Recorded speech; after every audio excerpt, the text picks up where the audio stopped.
Remove the 14 plastic push clips holding on the radiator cover. Do this by prying up on the top part of the clip, then pry the lower portion up out of the hole.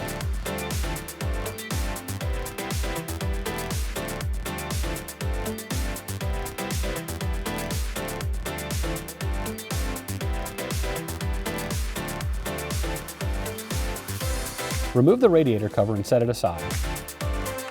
Remove the 8 10mm bolts along the top of the grille.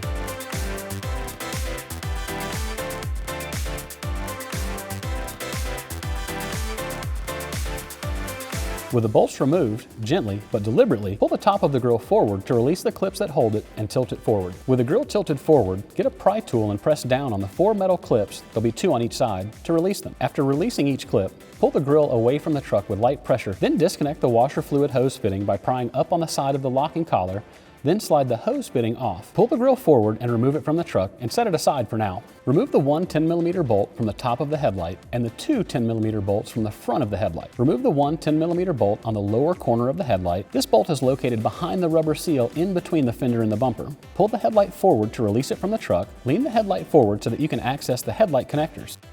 LED trucks will have one single connector. Remove the headlight from the truck and set it aside. Repeat these steps on the opposite headlight.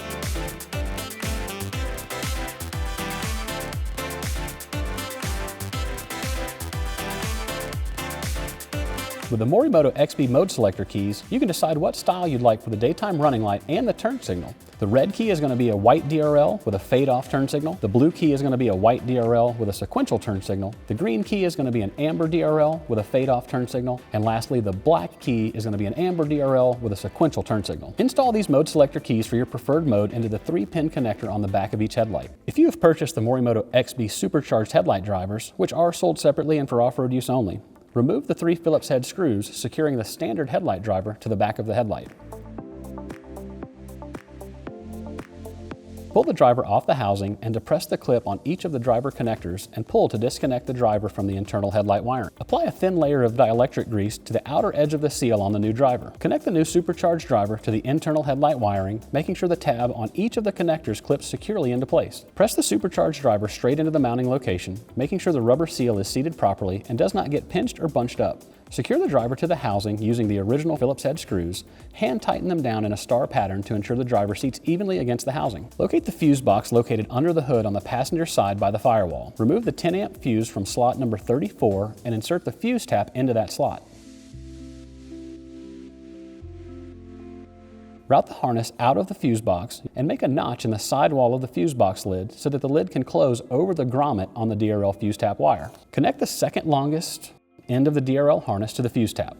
Route the shorter end of the DRL harness forward to the passenger side headlight cavity and the longer end across the radiator support to the driver side headlight cavity. Take this time to also route the included RGB crossover harness between the 2 headlight cavities if you have that XRGB model. Follow the same routing as the DRL harness.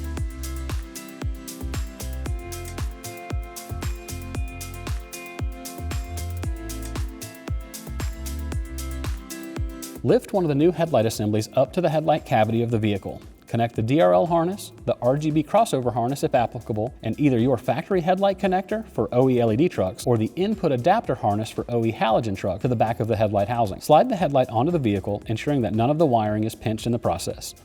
Test and confirm that all functions are working properly.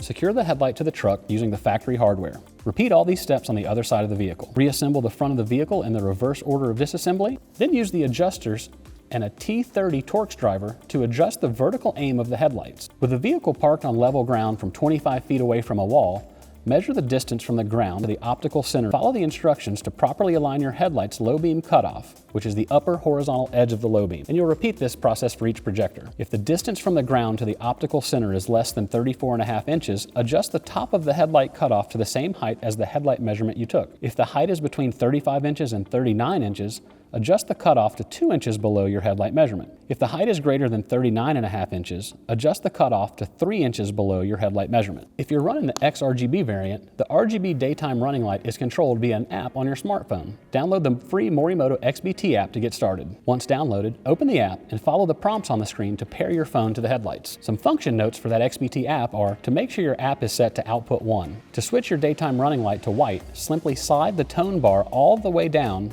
on the right-hand side of the screen. Do not use the on-off toggle in the bottom left to turn off the daytime running light, as this will turn off the controller entirely. Vehicle ignition must be cycled off and back on to power the controller again should you do that. If you would like to turn the daytime running light strip off, slide the tone bar on the right-hand side of the screen all the way down to the bottom. The controller is designed so that when the vehicle is turned on, the daytime running light will default to the same color it was last set to. And that's it for the install of the XB Evo lights. Enjoy your new Morimoto XRGB Evo headlights.